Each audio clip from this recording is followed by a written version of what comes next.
Okay, this is going to be another reply to Samuel Tech Geek's current video that he just came out, which was a test video, but there was just some things in this video that went from that was a well, let's just say this video was rare. It was rare that it had elements of shit that made sense to elements that was absolutely batshit insane to really? Are you kidding me?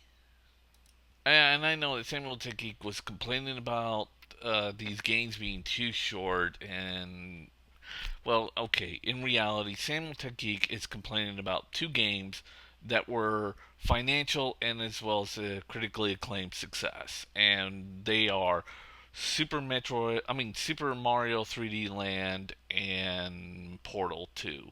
I mean, no, just Portal. And he's been complaining about these games because not only were they critically acclaimed, but they just sold like wildfire. And he has since done nothing but ragged on these games. And the proof basically is in his Super Mario 3D Land review, where he basically said the game was just rushed. And the real reason why these games were so successful financially was they just had memorable parts about them that people just won't forget, especially the original Portal game. GLaDOS being part of it, but the other reason is because, as well as that song that was at the ending credits, that was replayed on YouTube about 1 billion times. And of course, the game was a free add on to a box set called the Orange Box. I guess Sam threw that little reason out the window because you had two really long games, Half-Life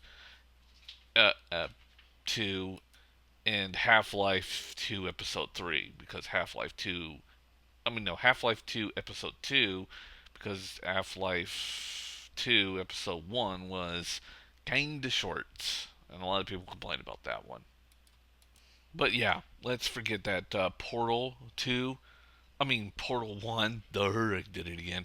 But Portal 1 was an add on to those two games.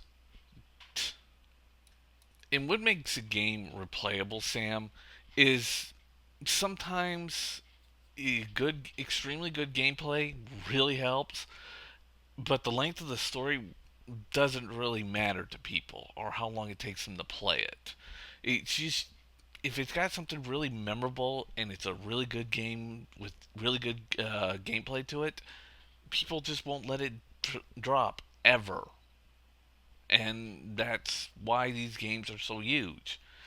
And to add on to your these games are critical success as well as a financial success sort of game, or they sold extremely well.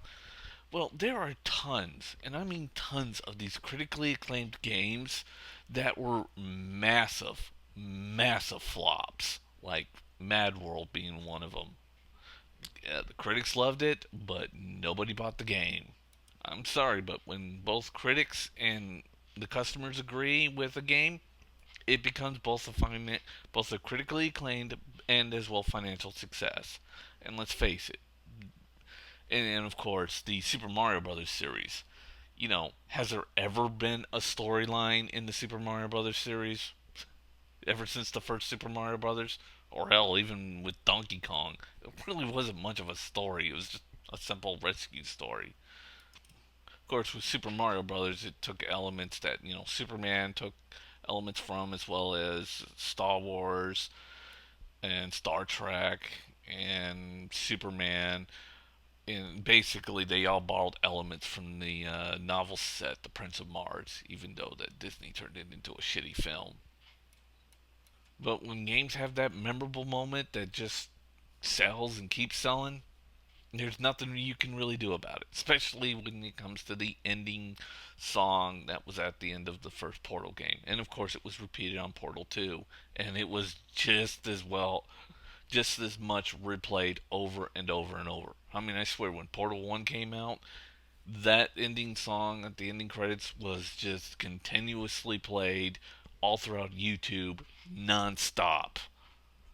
But then Sam brought in some other movies like Men in Black 3, the game, which we all know movie license games suck. And most movie license games usually do suck. There are those that are successful, but then there are those that, are going to be pure shit because they're made by just by a whim by some developer says, hey, let's just turn this next game based on this movie into a cash cow. And there you go. And that's why Men in Black 3 was. But then he brings up, I don't know why he brought this game up. I guess some part of him thought it would be a success. Battleship? The game. Seriously? Battleship? The game is an insult to not just video gamers or people who get in front of video games, but to everybody. Even people who play cards, board gamers, people who are avid players of games like Monopoly and shit like that. All of them. Even video gamers, every type of gamer you could think of, this movie was an insult to. Why was it an insult? Because Battleship, as we all know, is a board game. And it was recently turned into a very shitty film. And boy, was it shitty. And mainly because the original board battle game had no aliens in it. Not one. They added that bullshit in themselves. And then when the game came out, instead of, reverting back to its original old gameplay mechanic, guessing the other player's boardship or making it a downloadable title, they turned it into a first person shooter. Let me just say this. It's like taking Candyland and instead of making a crappy movie, you turned it into a first person shooter. Yeah, instead of, just basically, what the fuck? And not only that, it literally is a Call of Duty clone.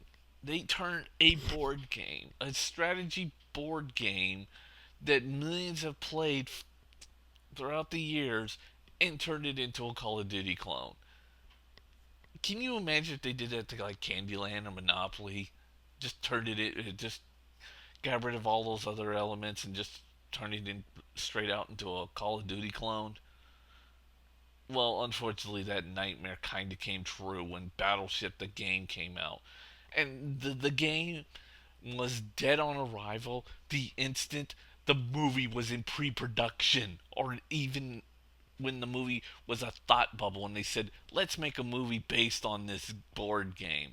Yeah, it died way before the game was even in development. Battleship? Really, Sam?